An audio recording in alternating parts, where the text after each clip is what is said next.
Wisdom knowledge channel में आपका स्वागत है। आज 23 मार्च के हम यहाँ पे करंट अफेयर्स पढ़ेंगे। इस वीडियो में हम इम्पोर्टेंट क्वेश्चंस भी डिस्कस करेंगे। Recently what is the rank of India in the world happiness report? हाल ही में विश्व खुशहाली रिपोर्ट में भारत का कौन सा स्थान है? तो ये है भारत का स्थान है 118वां।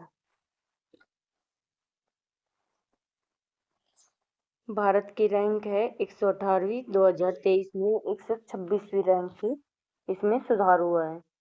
सर्वश्रेष्ठ रैंक थी 94 जो 2011 में थी और न्यूनतम रैंक थी 144 जो 2019 में थी। निजी स्वतंत्रता रैंक 23वीं पिछले 5 वर्षों में सर्वश्रेष्ठ है। जीडीपी प्रति व्यक्ति रैंक 93 2022 में 97 सुधार हुआ है। भ्रष्टाचार की धारणा रैंक 71 2022 और 56 2024। और जो शीर्ष सबसे खुशहाल देश है वो है Finland, Denmark, Iceland, Sweden, Netherland. और न्यूनतम 5 देश हैं Zimbabwe, Malawi, Lebanon, Sierra Leone, Afghanistan. महत्वपूर्ण परिवर्तन हुए हैं कोस्टा रिका 6 और मैक्सिको 10 पहली बार शीर्ष 10 में आए हैं। अमेरिका और यूके का प्रदर्शन, अमेरिका सामाजिक अलगाव के कारण 24वें स्थान पर और यूके 23वें स्थान पर।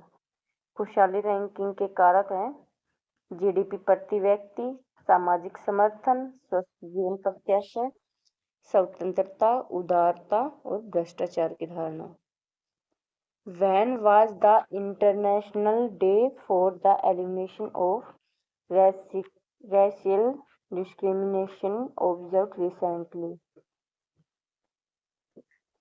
हाल ही में अंतर्राष्ट्रीय नस्लीय भेदभाव उन्मूलन दिवस कब मनाया गया? तो ये मनाया गया है 21 मार्च को। अंतर्राष्ट्रीय नस्लीय भेदभाव उन्मूलन दिवस ये हर साल 21 मार्च को मनाया जाता है। इस दिन का पालन 21 मार्च 1960 को दक्षिण अफ्रीका में हुए सप्पविल नरसंहार की याद में किया जाता है। संयुक्त राष्ट्र महासभा ने ये 21 दिसंबर 1965 को ये संकल्प 2016 के तहत अंतर्राष्ट्रीय नस्लीय भेदभाव उन्मूलन अभियान को अपनाया था। 2025 में सीईआरडी ने की 60वीं वर्षगांठ है अब की बात इस साल। और विश्व मौसम विज्ञान दिवस ये 23 मार्च को मनाया जाता है। और जो विश्व मौसम संगठन WMO की स्थापना की 75वीं वर्षगांठ का प्रतीक है। 2025 का थीम है एक साथ प्रारंभिक चेतावनी अंतर को पाटना।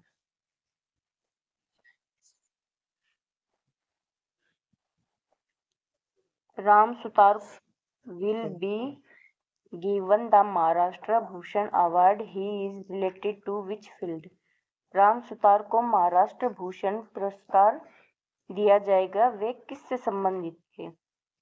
तो वे एक मूर्तिकार थे। स्टैच्यू ऑफ यूनिटी के मूर्तिकार राम सुतार को महाराष्ट्र भूषण पुरस्कार से सम्मानित किया जाएगा। और ये पुरस्कार की घोषणा मुख्यमंत्री देवेंद्र फडणवीस द्वारा महाराष्ट्र विधानसभा में की गई है। इन्हें किसके लिए दिया जाएगा? ये स्टैच्यू ऑफ यूनिटी के लिए, जो विश्व की सबसे ऊंची प्रतिमा है। और इन्हें नया कार्य क्या दिया गया है? चैत्य भूमि में डॉक्टर बाबा साहेब अम्बेडकर की मूर्ति का निर्माण करना। इन्हें क्या क्या सम्मान दिए गए हैं? पहले पद्मश्री उन्हें 1999 में और पद्म भूषण 2016 में। इनकी आयु 100 वर्ष है। और जो ये पुरस्कार है महाराष्ट्र भूषण पुरस्कार, इसकी स्थापना हुई थी 1995 में और इसे पहली बार दिया गया था 1996 में। इसकी पुरस्कार राशि है 25 लाख रुपए। अन्य सम्मान उन्हें दिए गए हैं स्मृति चिन्ह, प्रस्तावित पत्र। और ये किस किस क्षेत्र में दिया जाता है? सम्मान साहित्य, कला, खेल, विज्ञान, सामाजिक कार्य, पत्रकारिता, लोक प्रशासन और स्वास्थ्य सेवाओं के लिए। इसकी चयन प्रक्रिया कैसे होती है? महाराष्ट्र सरकार द्वारा नियुक्त समिति के द्वारा ये समिति इसका चयन करती है। Recently, the great boxer George Foreman passed away. He belonged to which country? हाल ही में महान मुक्केबाज जॉर्ज फोरमैन का निधन हो गया है। वे किस देश से संबंधित थे? तो वे थे अमेरिका से। जॉर्ज फोरमैन का 21 मार्च 2025 को उनकी 76 वर्ष की उम्र में उनका निधन हो गया। उनका जन्म 10 जनवरी 1949 को मार्शल टेक्सास में हुआ और उन्हें ओलंपिक में 1968 में मैक्सिको सिटी ओलंपिक में हैवीवेट गोल्ड मेडल जीता।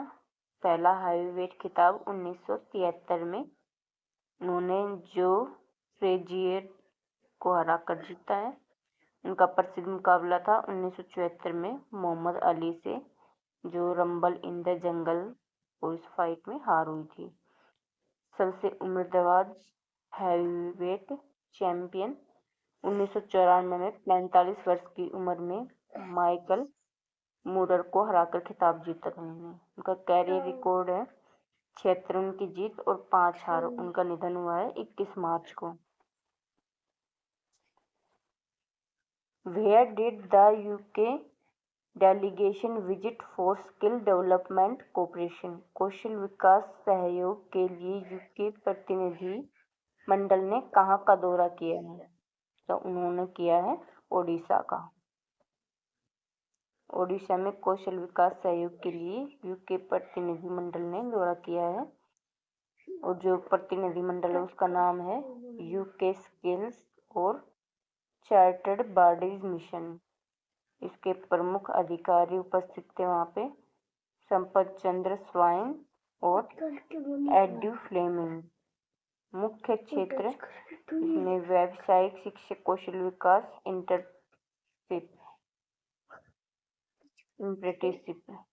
और इसमें कौन कौन से क्षेत्र कवर किए गए? उन्नत विनिर्माण, नवीकरणीय ऊर्जा, डिजिटल कौशल और सतत बुनियादी ढांचा। इसमें सहयोग का लक्ष्य है उद्योग आधारित कौशल विकास को सुदृढ़ करना और अंतर्राष्ट्रीय प्रशिक्षण एकीकरण, कार्यबल विकास।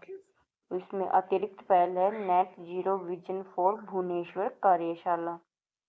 इसके अपेक्षित परिणाम है बेहतर रोजगार योग्यता, वैश्विक साझेदारी और आर्थिक वृद्धि।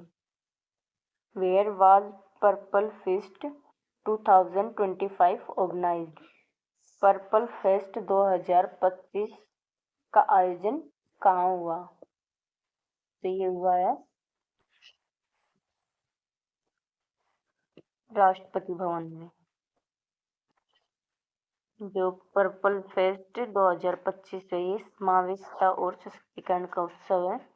इसके आयोजनकर्ता दिव्यांगजन सशक्तिकरण विभाग DEPWD और सामाजिक न्याय और अधिकार मंत्रालय। स्थान है इसका, ये कहाँ पे हुआ था? राष्ट्रपति भवन में, अमृत उद्यान में।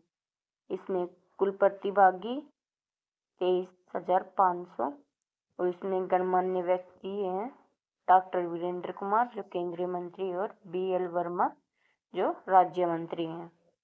मुख्य गतिविधियां इसमें सांस्कृतिक प्रस्तुतियां, साहित्य चर्चाएं, समायोजित खेल और कॉर्पोरेट सहयोग। इसमें खेल प्रतियोगिता कौन कौन सी हैं? Blind cricket, boccia, wheelchair basketball. Corporate साझेदारी इसमें Tata power, AIF, Hans India और टेक महिंद्रा फाउंडेशन। और इसमें हस्ताक्षरित समझौते हैं सुगमता, शिक्षा, रोजगार और आर्थिक सशक्तिकरण। इसका मुख्य उद्देश्य है समावेशिता को बढ़ावा देना, दिव्यांगजन को सशक्त बनाना और सतत अवसर सर्जन करना। Who launched the state of the art incubation program Samarth for startups? Startup के लिए अत्याधुनिक इंक्यूबेशन प्रोग्राम स्मर्थ किसने लॉन्च किया है? तो ये लॉन्च किया है सी डॉट ने। सी डॉट ने स्मर्थ जो स्टार्टअप के लिए एक नवीन इंक्यूबेशन प्रोग्राम है वो लॉन्च किया है। इसका नाम है स्मर्थ इंक्यूबेशन प्रोग्राम और शुरू करने वाली संस्था है सेंटर फॉर डेवलपमेंट ऑफ टेक्मेटिक्स। मुख्य क्षेत्र हैं telecom, 5G, 6G, AI, cyber सुरक्षा, IoT और क्वांटम टेक्नोलॉजी। कार्यालय इसमें भागीदार हैं। इसमें प्रत्येक बैच का आकार है 18 स्टार्टअप प्रति बैच, 36 स्टार्टअप प्रति वर्ष और इसकी कार्यक्रम अवधि है 2-6 महीने के कोहॉर्ट और मोड इसका हाइब्रिड है और वित्तीय सहायता है प्रति स्टार्टअप 5 लाख रुपए तक की ग्रांट। और इसमें सुविधाएं हैं कार्यालय स्थान, लैब एक्सेस, विशेषज्ञ मेंटरशिप। इसकी पात्रता है DPIIT पंजीकृत स्टार्टअप और इसकी चयन प्रक्रिया कैसी है स्क्रीनिंग, पिचिंग और अंतिम चयन। इसकी आवेदन लिंक है C dot startup portal. Who has been appointed as the brand ambassador by Gobibo? गोबिबो ने किसे ब्रांड एम्बेसडर नियुक्त किया है? तो ये किया है ऋषभ पंत ने।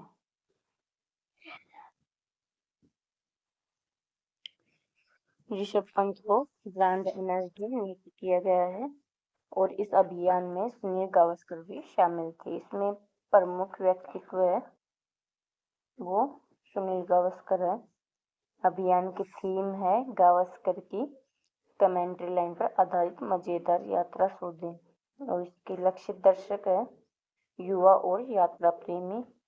इसकी मुख्य सेवाएं हैं फ्लाइट, ट्रेन, होटल, बस बुकिंग और कार रेंटल और इसकी मार्केटिंग रणनीति है मजेदार, आकर्षक और युवा केंद्रित। Will be the statue of Pohi Sriramulu installed in Amravati. Amravati में पोही रामुलु की कितनी ऊंची प्रतिमा स्थापित होगी? तो ये होगी 58 फुट।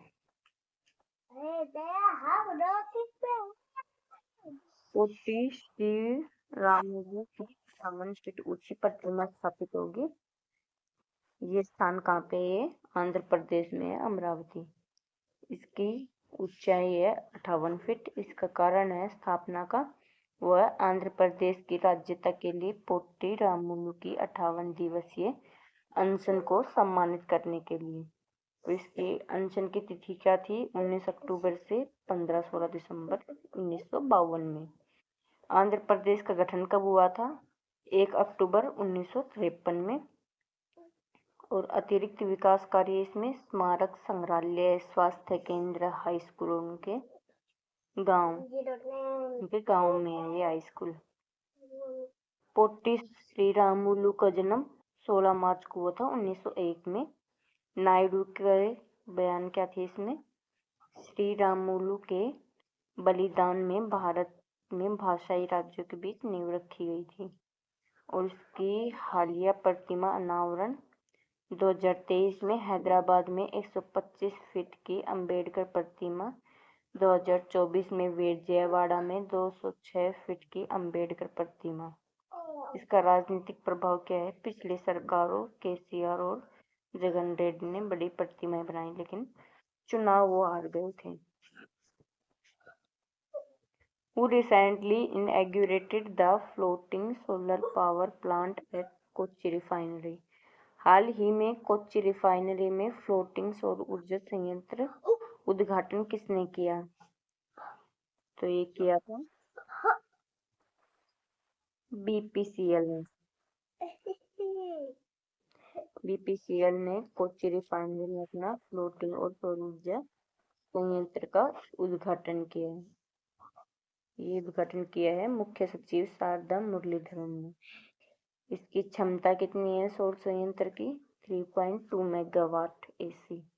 और स्थानीय कौन सा है? वर्षा जल संचयन तालाब, कोच्चि रिफाइनरी। इसका अनावरण क्षेत्र है 19 एकड़ में के जलाशय में से 8 एकड़। इसमें निवेश कितना होगा? 28.93 करोड़। इसका पर्यावरण को क्या लाभ होगा? भूमि संरक्षण, बढ़ी हुई दक्षता, कम वाष्पीकरण और कम कार्बन उत्सर्जन। इसका अतिरिक्त और किसका दौरा किया गया है इसमें? ब्रह्मपुत्र के पास 150 TPD नगर पालिका ठोस कचरे से पीड़ित बायोगैस संयंत्र। और CBG जो संयंत्र है उसका उद्देश्य क्या है? नगर पालिका कचरे को संपीड़ित बायोगैस में परिवर्तन करना, कचरे से ऊर्जा उत्पादन को बढ़ावा देना।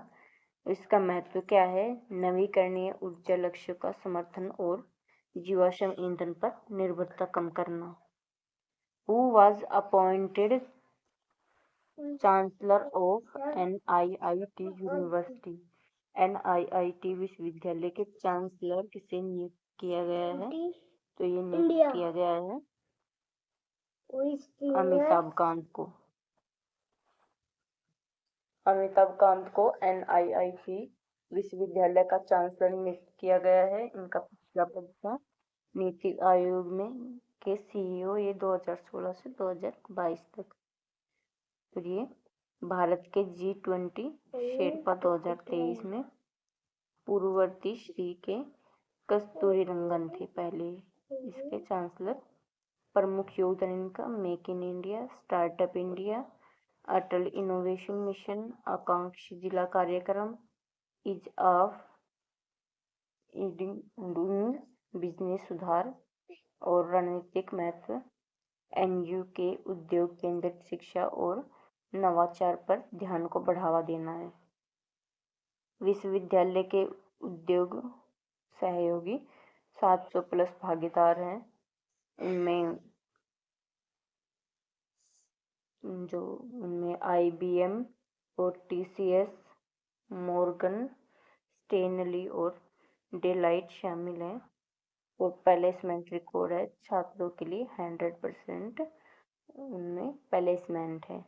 NU अध्यक्ष का बयान, कांत का नेतृत्व NU के अनुसंधान, प्रौद्योगिकी और उद्योग समावेशन को मजबूत करेगा। विश्वविद्यालय की दृष्टि, नवाचार, कौशल विकास और उद्योग भागीदारी के माध्यम से भविष्य के लिए तैयार कार्यबल का निर्माण। Which railway zone recently became the first to load 250 metric tons of goods? हाल ही में 2050 मेट्रिक टन माल लदान करने वाला पहला रेलवे जोन कौन सा है? तो ये है ईस्ट कोर रेलवे जोन। जो ईस्ट कोर रेलवे जोन है ये भारतीय रेलवे का एक नया मापदंड स्थापित इसने किया है, जो वित्तीय 2024-25 में 2050 मैट्रिक टन मूल माल इसने ढुलाई करने वाला पहला रेलवे जोन बन गया है। इसमें महत्वपूर्ण उपलब्धि है कि 21 मार्च 2024 को निर्धारित समय से 11 दिन पहले ही प्राप्त कर ली गई ये इसकी जानकारी, जिससे ई कोर देश का सबसे अधिक माल ढुलाई करने वाला रेलवे जोन बन गया। Who has been appointed as the Joint Secretary of UPSC? UPSC के संयुक्त सचिव कौन नियुक्त किए गए हैं?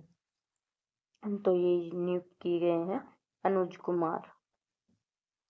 अनुज कुमार UPSC के नए संयुक्त सचिव हैं और इनकी नियुक्ति UPSC के निदेशक स्तर पर।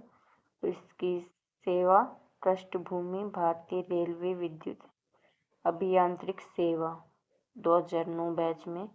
इनका कार्यकाल 5 वर्ष या फिर अगले जो आदेश तक। इनकी चयन प्रक्रिया कैसे हुई? रेलवे मंत्रालय की सिफारिश पर केंद्रीय प्रतिनियुक्ति के लिए चयनित। इनकी तत्कालिक जिम्मेदारी है UPSC में तुरंत कार्यभार ग्रहण करने के निर्देश। इनका पिछला अनुभव है भारतीय रेलवे में तकनीकी और प्रशासनिक विशेषज्ञता। इसका महत्व है यूपीएससी की संचालन दक्षता और रणनीतिक ढांचे को सुधारने की उम्मीद है।